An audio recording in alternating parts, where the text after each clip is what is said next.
Hello అందరికీ. అందరూ ఎలా ఉన్నారండి? Hope everyone is doing good. Welcome back to my channel daily discoveries world. So ఇవాల్టి మన స్పెషల్ ఐటమ్ వచ్చేసరికి ఈవినింగ్ స్నాక్ ఐటమ్ అండి. కొంచెం వెదర్ బయట చల్లగా ఉంది కదా, సో అందుకైతే సమోసాని ప్రిపేర్ చేసుకుందామండి. ఆనియన్ సమోసా. మనం జస్ట్ స్టఫ్ ఒకటే ప్రిపేర్ చేస్తున్నాం అనమాట. సో దానిపైన ఉన్న థిన్ లేయర్స్ అయితే మనం బయట నుంచి కొనుక్కొని వచ్చినవి, స్విస్ ఇండియా వాళ్ళవి. సో దీనికి కావాల్సిన ఐటమ్స్ ఏంటి అండ్ దీని ప్రాసెస్ ఏంటి అనేది చూపిస్తాను. మీకు కనుక వీడియోస్ నచ్చినట్లయితే లైక్ చేసి మీ ఫ్యామిలీ మెంబర్స్తో షేర్ చేసి సబ్స్క్రైబ్ చేసుకోండి. ఫస్ట్ ఒక ప్యాన్ పెట్టి ప్యాన్లోకి అయితే ఆయిల్ని అయితే యాడ్ చేసుకుంటున్నాను.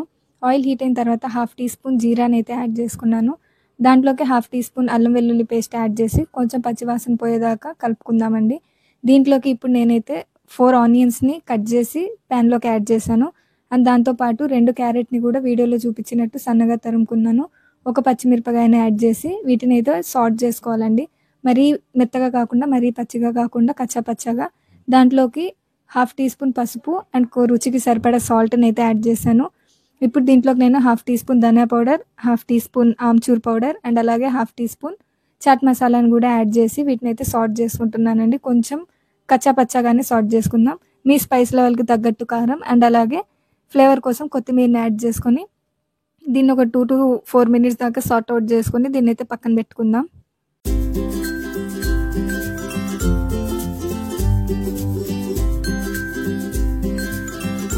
ఇప్పుడు స్లరీ కోసం దీంట్లోకి మైదాని యాడ్ చేసుకొని వాటర్ యాడ్ చేసుకొని లమ్స్ లేకుండా ఈ కన్సిస్టెన్సీ వచ్చేదాకా మిక్స్ చేసి పక్కన పెట్టుకుందాం.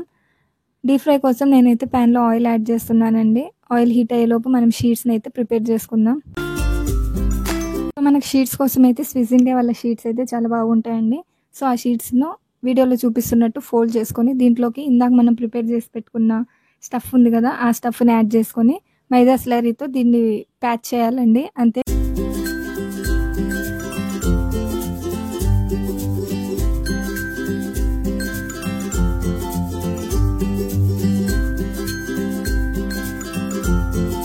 ప్రిపేర్ చేసేలోపు మనకు ఆయిల్ అనేది హీట్ అయిందండి. ఇప్పుడు ఈ హీట్ అయిన ఆయిల్లోకి మనం సమోసాలను అయితే యాడ్ చేసుకుంటున్నాము.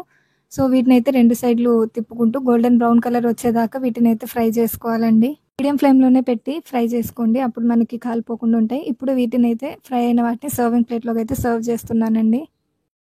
సో ఈ రెసిపీ అనేది ఈవినింగ్ స్నాక్ కోసం పర్ఫెక్ట్ రెసిపీ అండి. చాలా తక్కువ టైంలోనే మనం ప్రిపేర్ చేసుకున్నాం అనమాట. సో మీరు కూడా ఒకసారి మీ ఇంట్లో ట్రై చేయండి. మీకు ఎలా వచ్చాయనేది నాకైతే కామెంట్ సెక్షన్లో మెన్షన్ చేయండి.